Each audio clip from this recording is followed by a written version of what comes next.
Boa tarde, amigo pintor.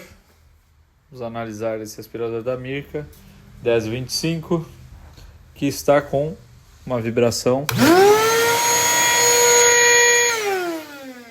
aparentando para o cliente ser curto. Vamos analisar aqui que ele não tem